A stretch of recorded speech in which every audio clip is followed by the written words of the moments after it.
बड़ा खौफनाक था। मैं काफ़ी सालों से ट्रक चला रहा हूँ। मुझे इस काम का अच्छा खासा तजुर्बा है। हमारे काम के लिए ट्रक ड्राइवर्स को थोड़ा पहले ही पता होता है कि रात को हमें ऐसे ऐसे रास्तों से होकर गुजरना पड़ेगा जहां आसपास कोई नहीं। सुनसान वीरान सड़कें हमारा इम्तिहान लेंगी।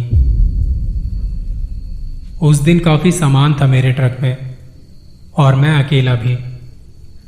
मैं रेगिस्तान के रेतीले रास्तों से होता हुआ जा रहा था। वैसे तो पहले भी कई बार ऐसे रास्तों से गुजरा था, पर उस दिन मौसम में ठंडक थोड़ी ज्यादा थी। ट्रक की हेडलाइट की रोशनी जहां तक जा रही थी, मैं देख रहा था हवा कैसे रेत को अपने साथ उड़ा के ले जा रही है। बहुत खामोशी थी। मन में ख्याल भी आ रहे थे कि जल्दी से पहुंच जाऊं बस। सामान जहां छोड़ना था वहां पहुंचने में अभी टाइम लगेगा। क्यों ना थोड़ा कुछ खाया जाए। काफी देर तक चलने के बाद मुझे 2-4 ढाबे नजर आए जो मेन हाईवे से नीचे उतर के कच्चे रास्ते पे बने हुए थे। मैंने ट्रक को उस तरफ मोड़ लिया। जब पास आके देखा तो वहां कुछ लोग बैठे हुए थे। मैंने अपना ट्रक वहीं एक ढाबे के सामने जाके रोका और बंद करके नीचे उतरा।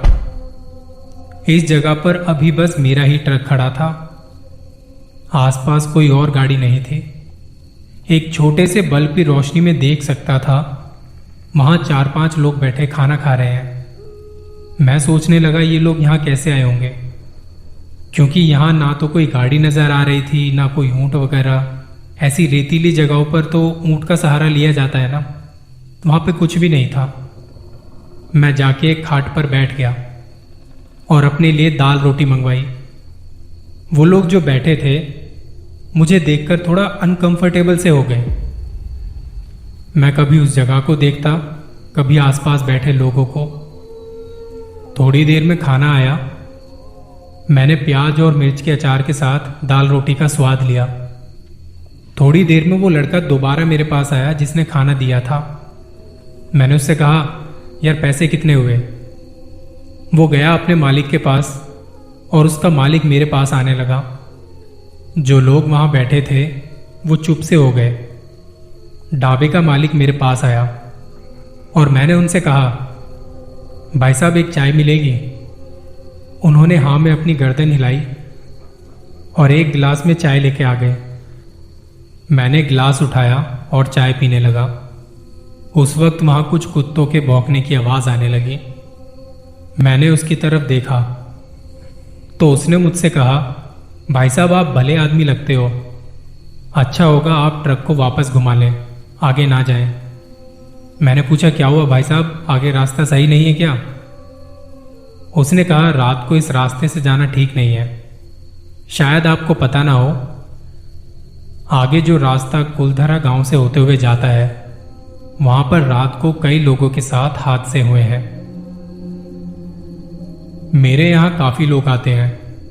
उन्होंने बताया कि हमने वहां कुछ ऐसा देखा है जो कि रात में किसी को भी दिख जाए तो उसकी हालत खराब हो जाएगी।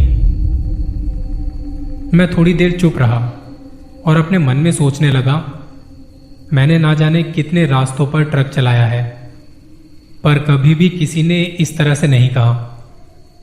फिर मैंने ढाबे वाले को कहा, ठीक है भाई साहब मैं थोड़ा ध्यान रखूंगा। ढाबे वाले ने मुझसे कहा, देखिए अगर आप फिर भी जाना चाहते हैं तो मैं बस इतना कहूंगा, रास्ते में आपको कुछ भी दिखाई दे आप ट्रक को मत रोकना। 24 किलोमीटर के बाद जब ये रास्ता खत्म होगा तब आप बेफिक्र होकर अपना सफर कर सकते हो। मैंने कहा, जी आपका बहुत बहुत धन्यवाद। जेब से पैसे निकाल के उसे दिए और मैं निकल पड़ा। ट्रक की तरफ जब जा रहा था तो वहां बैठे लोग मुझे ऐसे देख रहे थे जैसे मैं कोई गलती करने जा रहा हूं। मैंने सच बताऊं तो कभी भी कुलधरा की कहानियां नहीं सुनी थी। मैं इन चीजों को मानता भी नहीं था। मैं ट्रक के पास आया, उस रास्ते को देखा जहां काफी दूर तक बस अंधेरा ही अंधेरा था। मैंने इतनी देर से एक गाड़ी तक आते जाते नहीं देखी थी इस रास्ते पर। ड्राइविंग सीट पर बैठकर मैंने ट्रक स्टार्ट किया और सामने हेडलाइट की रोशनी में धूल उड़ती दिखाई दे रही थी। ट्रक स्टार्ट करके मैं निकल पड़ा सफर पर। ऐसी वीरान जगहें रात के अंधेरे में आपको बहुत मामूली सा फील करवाती हैं। ऐसा लग रहा था जैसे दुनिया का अंत यहीं है। बहुत खामोशी, और ढाबे वाले ने जो मुझे कहा था वो बात मेरे दिमाग में घूम रही थी। 24 किलोमीटर चलने के बाद अपना सफर बेफिक्र होकर तय करना, और बीच रास्ते कहीं भी गाड़ी नहीं रोकनी है। ये रास्ता सामने बिल्कुल सीधा था। मैंने ट्रक की स्पीड थोड़ी बढ़ाई और चलता चला जा रहा हूं। इस वक्त मैं कुलधरा गांव के पास से गुजर रहा था। आसपास टूटे फूटे घर नजर आ रहे थे। एक मनहूसियत भरा माहौल था यहां का। इस रास्ते पर 14-15 किलोमीटर अंदर आके एक मोड़ आता है। ट्रक की स्पीड कम करके मैंने उल्टे हाथ की तरफ ट्रक मोड़ लिया। थोड़ा आगे जाते ही मुझे एक फैमिली खड़ी दिखाई दी। मैं काफी तेज स्पीड में था और एकदम से उनके सामने से निकल गया। मैंने आगे जाके ट्रक रोका। मैं रोड के साइड में खड़ा होके शीशे में देखने लगा। अंधेरा था तो वहां कुछ दिखाई नहीं दिया। मैंने फिर से ट्रक आगे बढ़ाना शुरू किया। अभी थोड़ा ही आगे आया था, फिर से वही फैमिली खड़ी दिखाई दी। इस बार ट्रक की स्पीड कम थी। मैंने ट्रक रोक लिया। वहां एक आदमी ने एक बच्चे का हाथ पकड़ा हुआ था और कोई औरत थी जिसने अपनी गोद में एक बच्चा उठाया हुआ था। मैंने जब ट्रक रोक लिया तो वो ट्रक के पास आने लगे। उस टाइम पर मेरे दिमाग से बिल्कुल निकल गया कि ढाबे वाले ने कहा था 24 किलोमीटर इस लंबे रास्ते पर कुलधरा गांव के पास कोई दिखाई दे तो ट्रक को रोकना मत। जब वो गाड़ी के बिल्कुल पास आ गए, मुझे ढाबे वाले की बात याद आ गई। मैंने ट्रक एकदम से स्टार्ट कर दिया और वो आदमी बच्चे का हाथ पकड़ के मेरे ट्रक के साथ साथ भागने लगा। उसके साथ जो औरत खड़ी थी वो ट्रक के सामने खड़ी दिखाई दी। उसकी गोद में जो बच्चा था उसने अपने दाहिने हाथ से उस बच्चे को मेरे सामने ट्रक के शीशे पर फेंक के मारा। वो बच्चा उड़ के मेरे सामने शीशे पर आके गिरा। मैं उस आदमी से और उस औरत से बचा के ट्रक को दाएं बाएं चला रहा था। जब वो बच्चा एकदम से सामने आके गिरा तो 2 मिनट के लिए मुझे कुछ समझ नहीं आया कि ये क्या हुआ। बच्चा बाहर से मुझे देख रहा था। ना तो वो किसी दर्द में था, ना वो रो रहा था। वो बस अपनी बेजान आंखों से मुझे देख रहा है, जैसे कोई मुर्दा आंख खोल के मेरे सामने मुझे घूर रहा है। मैं ट्रक को रोकना नहीं चाहता था और ना मैं रोक पा रहा था। मैं इतना डर चुका था कि मैंने ट्रक की स्पीड और तेज कर दी। थोड़ी देर में वो बच्चा खुद नीचे गिर गया। ट्रक काफी स्पीड में था। मेरी एक जरा सी गलती ट्रक को पलटा सकती थी। तेज स्पीड में पूरे ध्यान से मैं ट्रक भगाता रहा। आगे कुछ किलोमीटर तक मुझे कुछ समझ ही नहीं आया। अचानक से ये क्या हुआ, मैंने अभी क्या देखा था। वो सब काफी डरावना और खौफनाक था। दिमाग में काफी देर तक वो फैमिली घूमती रही। सामने कुछ दूरी पर रोशनी दिखाई पड़ी। शायद मैंने वो 24 किलोमीटर कुलधरा गांव का रास्ता पार कर लिया था, पर इसके बाद मैं कहीं नहीं रुका।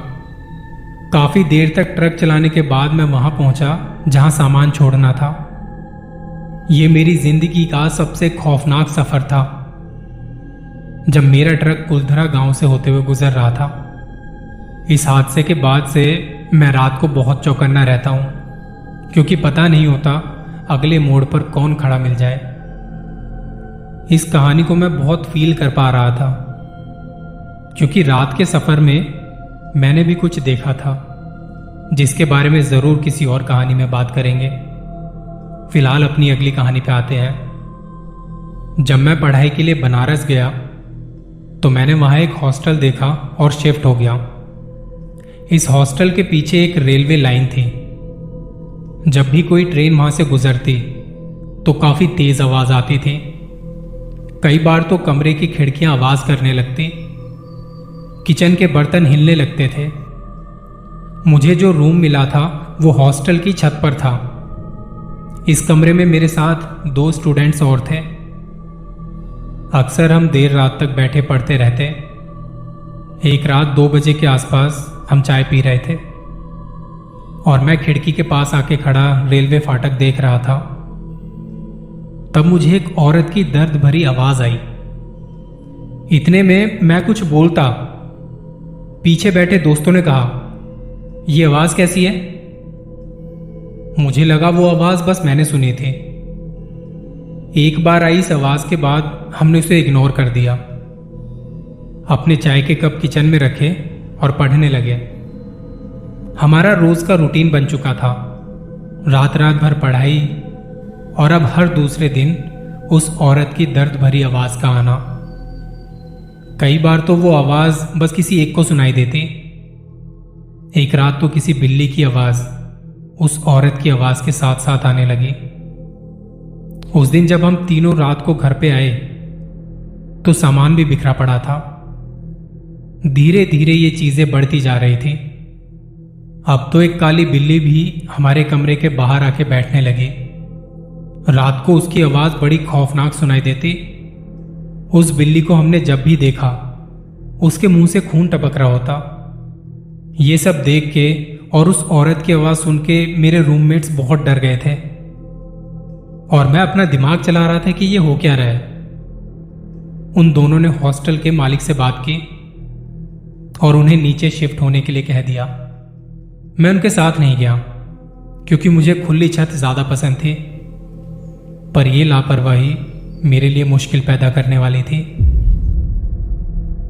मेरे रूममेट्स को शिफ्ट हुए अभी 3-4 दिन ही हुए थे कि आधी रात के वक्त अचानक से सोते सोते मेरी आंख खुली। वजह थी किसी औरत की आवाज मेरे बहुत पास से आ रही थी, जैसे कोई कमरे के बाहर है या शायद कमरे में ही है। और ये पहली बार था जब मुझे डर लगा। मैं आहिस्ता से बेड पर बैठ गया। बाहर से आती हल्की सी रोशनी में मुझे कुछ नजर आया। खिड़की के पास एक धुंधली सी परछाई नजर आई।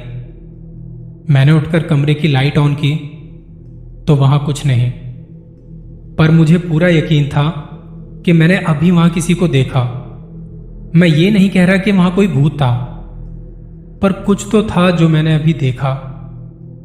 इस वक्त कोई भी मेरे आसपास नहीं और ना कोई आवाज। बाहर बहुत ज्यादा खामोशी थी। डरते डराते मेरी ये रात निकल गई। इसके अगले दिन जब मैं पढ़ाई कर रहा था, रात के 12:30 बज रहे थे। मैं वॉशरूम गया जो नीचे के फ्लोर पर था। वहां लाइट हमेशा बंद ही रहती थी। वापस आते समय मुझे कुछ महसूस हुआ कि कोई है जो मेरे साथ सीढ़ियों पर चढ़ रहा है। मैं रुकता हूं तो वो आवाज आनी बंद हो जाती है। फिर मैं भागता हुआ अपने कमरे तक आया, टेबल लैंप जलाया और अपने बेड पर जाके लेट गया। अभी मेरी आंख लगी भी नहीं थी कि मुझे फिर से वो दर्द भरी आवाज आई और उसके साथ उस बिल्ली की भी आवाज बहुत करीब से आ रही थी। मेरा ध्यान खिड़की की तरफ गया। आज मैंने वहां कोई शैडो नहीं देखी, पर आवाज बहुत करीब से आ रही थी। मैं लाइट जलाने के लिए बेड से उतरा तो मेरा पैर किसी के पैर से लगा। मैं खुद को संभालते हुए दरवाजे तक आया। दरवाजा खुलते ही बाहर चला गया। मैंने उस वक्त एक बार पीछे मुड़ के अपने बेड की तरफ देखा तो मेरे बेड के नीचे एक बिल्ली और उसके साथ कोई औरत थी जिसकी आंखें चमक रही थी। उसके बाद मुझे क्या हुआ मैं नहीं जानता। अगली सुबह जब मेरे रूममेट्स मेरा इंतजार कर रहे थे, तब काफी देर तक बैठे रहने के बाद मुझसे पूछने ऊपर आए।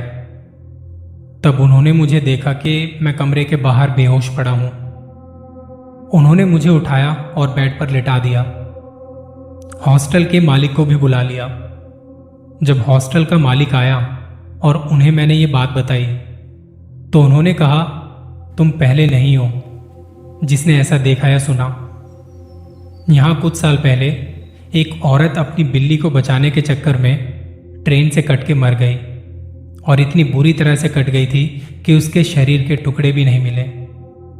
उसके मरने के कुछ दिनों बाद से वो औरत कभी तो हॉस्टल के पीछे नजर आती है या कभी हॉस्टल की छत पर एक बिल्ली के साथ नजर आती है। ना जाने ऐसी कितनी ही भटकती आत्माएं हमारे आसपास हैं जिन्हें हम नहीं जानते। इस हादसे के बाद से मैं तो बस इतना कहूंगा कि तुम अपने दोस्तों के साथ नीचे शिफ्ट हो जाओ। मैं छत पर इस कमरे को हमेशा हमेशा के लिए बंद करवा दूंगा। मैं आज भी उसी हॉस्टल में रहता हूं, पर ऊपर का वो कमरा हमेशा बंद रहता है। छत पर गेट का ताला लगाए रखते हैं ताकि कोई गलती से भी ना चला जाए। ट्रेन के आने जाने की आवाज अभी भी आती है, पर यहां नीचे ना तो हमने उस औरत की आवाज सुनी ना कभी उस बिल्ली की। ये थी आज की 2 कहानियां। आपको सबसे ज्यादा कौन सी कहानी पसंद आई कमेंट्स करके जरूर बताना। ऐसे कंटेंट के लिए लाइक और सब्सक्राइब करें और अपने दोस्तों को भेजें।